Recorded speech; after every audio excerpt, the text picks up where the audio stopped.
Hey everybody, CW here, Card Wolf, because I'm always on the hunt for great cards. I'm also on the hunt for some sort of cure for this horrible cold that continues to plague me. You can probably hear it in my voice still.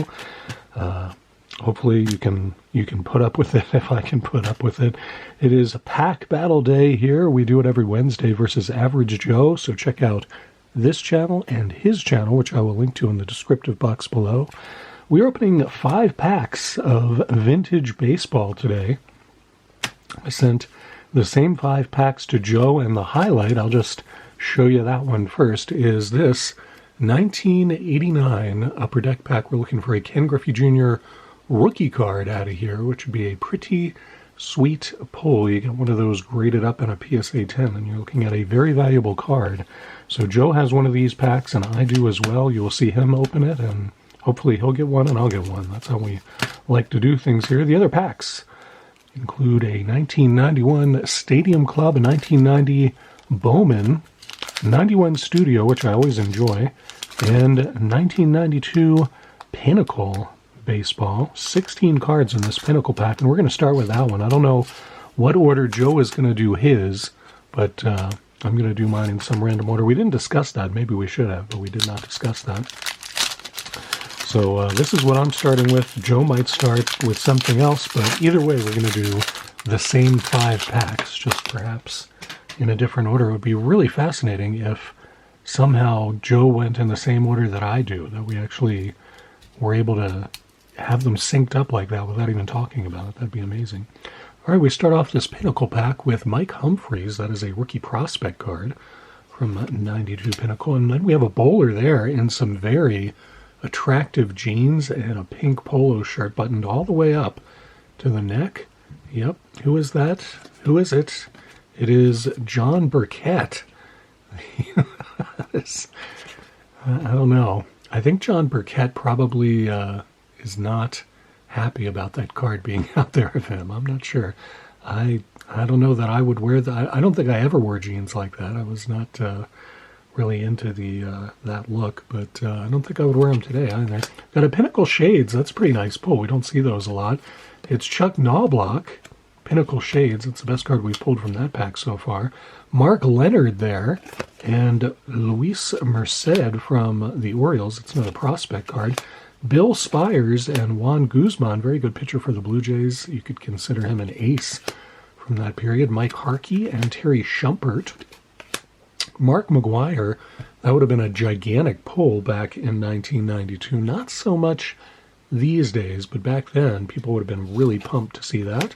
Doug Drabeck and Ed Whitson. Frank Thomas, there we go. That's a nice pull. Put that on a card stand. I pulled a bunch of Ryan's card stands out so that we could put the good pulls on those and easily reference them at the end of this pack battle episode. Steve Finley there.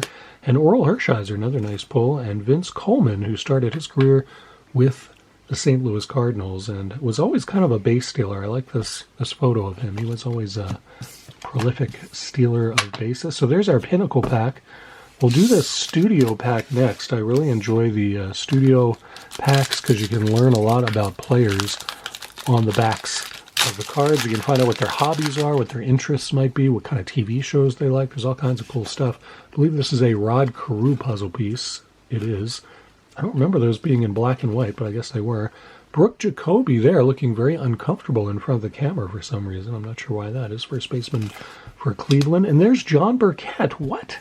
Are you kidding? I can't remember the last time that I've pulled a John Burkett card, and now we have pulled 2 in 2 packs, and one of them is a very flattering picture of him bowling, and then there he is. So we're going to look on the back of this. If John Burkett's favorite hobby isn't bowling, then I'm going to feel very, very misled by this Pinnacle card. So let's verify what's going on with John Burkett. John Burkett is also a professional bowler who has 300 games to his credit. So there we go. Facts verified. We've cross-referenced now with the Pinnacle card and the Studio card. That is amazing. I love that. Cannot believe that happened. That is remarkable. Love seeing that. He likes all types of music and watches The Simpsons and bowling. And his heroes are his parents. So that's pretty cool. I like to see that.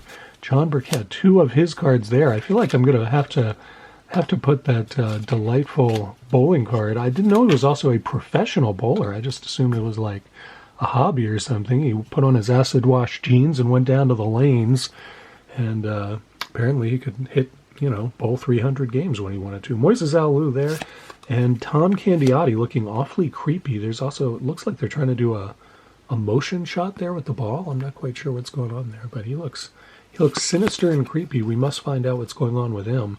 His hobbies are golf. He's a race car analyst, which I didn't know that. He likes light rock with less talk. I don't know what that is. Like many athletes during this time, his favorite show is Cheers, and his heroes were Sandy Koufax and Bjorn Borg, the tennis player. I guess another Vince Coleman. That is bizarre. We've gotten 2 Vince Coleman cards in 2 packs and 2 John Burkett cards. This is a very strange pack battle that we have happening today. Where's the Vince Coleman card? I know we got it. There it is. So we got 2 Vince Coleman cards and 2 John Burkett cards. Let's find out a little bit about Vince Coleman. What do we have here? His hobbies and interests include golf, basketball, and archery. Vince Coleman was an archer. Who knew that? I did not. Watches The Cosby Show and collects golf balls. His heroes are his cousin Greg, Rod Carew, and Muhammad Ali. Very interesting to see that. So we got double Burkett and double Coleman here. We got Sid Bream and Darren Dalton, the catcher for the Phillies. He was always kind of a character. I'm curious to know more about him. His hobbies were fishing, hunting, and golf. Not a big surprise there. Enjoys rock and roll, watches America's Funniest Videos. He's a fan of the 76ers. His heroes were Johnny Bench and Wilt Chamberlain. George Bell with the Cubs there. Played for several different teams. Tim Leary looks suspect as well. I don't like his expression. His interests were fishing and golf. Likes classic rock. Favorite TV show is Sports Center. And his heroes were Sandy Koufax and Nolan Ryan. So there you go. I guess a lot of pitchers, it's easy to understand why their heroes would be Sandy Koufax. I mean, especially if you're a left-handed pitcher, though Leary is a right-handed pitcher, so that's a little odd. We got another right-handed pitcher here. It is the ageless one, Charlie Huff, who began his pitching career before World War I and is still pitching somewhere today. I'm convinced Charlie Huff is out there pitching in some league somewhere. He likes playing golf, watches ESPN, and his hero was Ted Williams, who he probably knew back when he played in the 40s. So there you go. That is 2 of our 3 packs down. Let's do the Stadium Club pack next. This is Premier Edition, first year that they did Stadium Club, and they always put the pictures of the rookie cards on the back of Stadium Club, which I think is just a wonderful feature. I like that so much that they do that, and I don't know why they don't still do it on the back of Stadium Club. They should still do that, in my opinion. Put that over there. Sometimes these are a little bit bricked. We'll see how that works out for us today. Denny Martinez starts things off there. I always think Denny Martinez is in the Hall of Fame, but I don't think he actually is. He pitched for the Orioles for a while and was kind of an ace. I don't know how many no-hitters he threw, but I know there was at least one in there somewhere. Denny Martinez, his rookie card was 77. You can see it there. And we got here Bill Sampson, who is a player I don't remember. He was an Expo, though, so John Burgess, the autograph fisherman, will remember him. Gary Sheffield, some rumblings about him perhaps being a good candidate for the Hall of Fame. I don't know about that.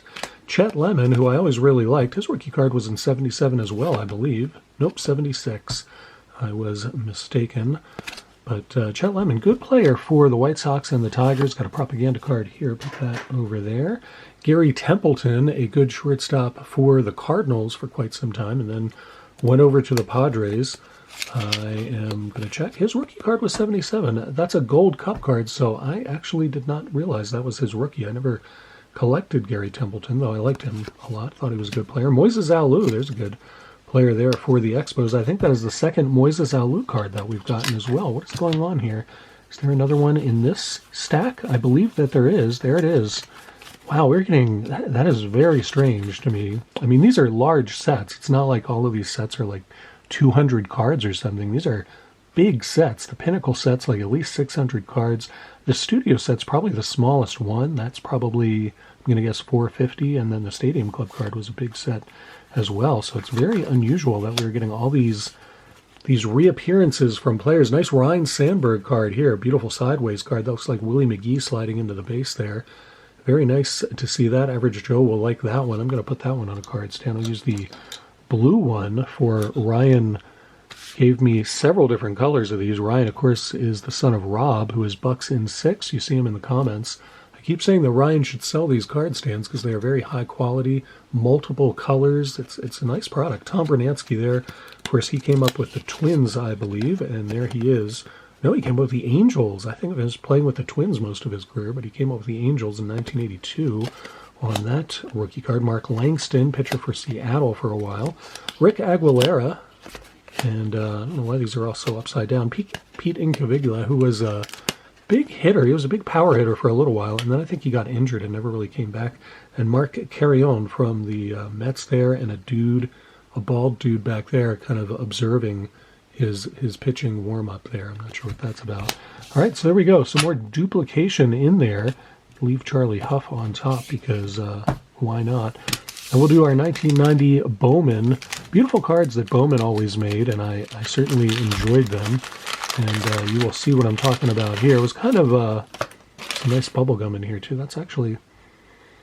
No, it doesn't smell like anything. It usually doesn't, and that one does not. Some nice photography on the Bowman cards, I feel like. And you also saw that, of course, on the Stadium Club. All right, this is Bowman cards. Let's see what we get here. We got to find some stuff to beat Average Joe, for he will surely be pulling heat, as he always does. Willie Banks there from the Twins. And Hall of Famer Dave Parker. There we go. That's a nice pull. I like that one. I'll put that one up on a stand as well. Dave Parker with the Brewers there. Of course, he came up with the Pirates and is probably best known for his very productive years in the 70s with the Pirates, where he led the league in home runs and won the MVP. Going into the Hall of Fame this summer, and very deservedly so. Behind him, we got Brett Gideon from the Expos, looking very skeptical about everything. Alan Zinter, who I do not remember at all. Andahar Cendeno, who looks even more skeptical. Wow. It's like, do you really have film in that camera? I don't know what he's thinking there, but Andahar Cendeno. Sean Dunston, another Cub that Average Joe will covet, no doubt. Mark Pittman. It's a very Twins-heavy rip today. Lloyd Mosby, is that... No, I don't think we've gotten a Lloyd Mosby today. I don't know why. I often think that we have pulled him, but I don't think we have. That is a very coy-looking Lloyd Mosby there. That is a rather silly pose. Another Cub there, Jerome Walton and Mike Greenwell. We got Ken Caminiti, who was he and Greenwell were quite the hot prospects back in the day, but their careers did not go the way that people thought that they would. Dan Schatzeder from the Astros, Scott Fletcher, Luis Soho, and we finish off with Greg Maddux, another Hall of Fame Cub. Wow. All right, we're running out of card stands here. I'm going to put that one right over there. Pardon my cough. I don't enjoy having this cold any more than you enjoy hearing me have this cold, believe me. All right, make sure we get this sweet John Burkett bowling card. I don't want that to get out of the frame there. You got to enjoy that.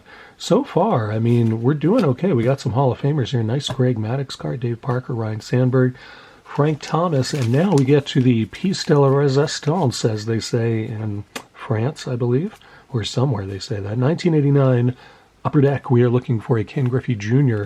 rookie card here. That is a very big card for us to pull, and I hope we get one. And even if we don't, there's a lot of Hall of Famers in here. This wrapper, though it looks foil from the outside, is actually just regular paper, and it comes apart pretty easily. I see a Hall of Famer right on the back of this, so that is pretty sweet. I'm going to move that to the front.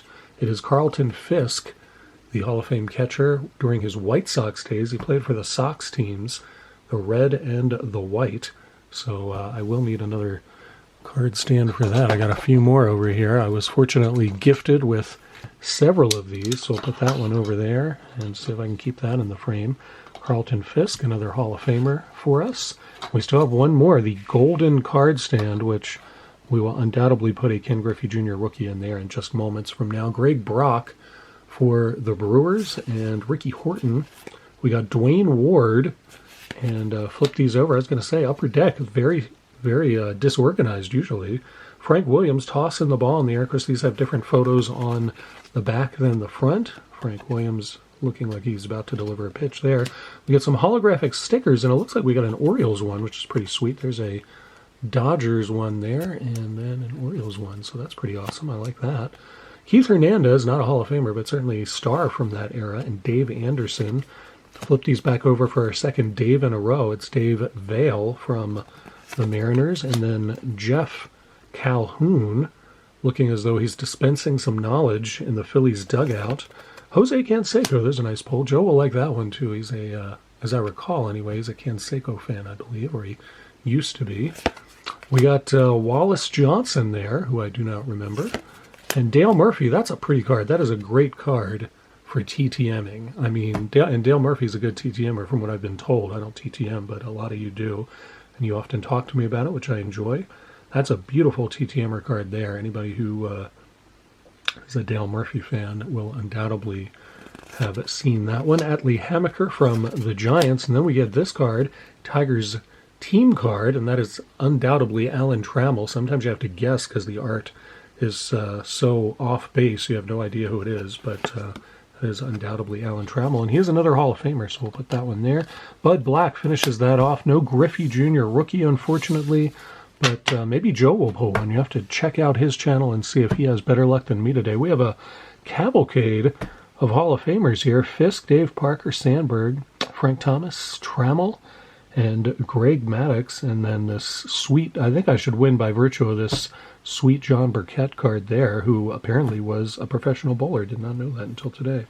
So very interesting to learn that. You always learn something when you open those studio cards. I tell you, I always enjoy them just because you learn so much about the players. Hope you guys learned something today. And I hope that you'll come back to the channel tomorrow. It's Anything Can Happen Day tomorrow, so who knows what I will get up to. And then, of course, Friday is Dorking with Dice. Thank you so much for coming out to the channel today. Give it a thumbs up if you don't mind. And as always, happy collecting.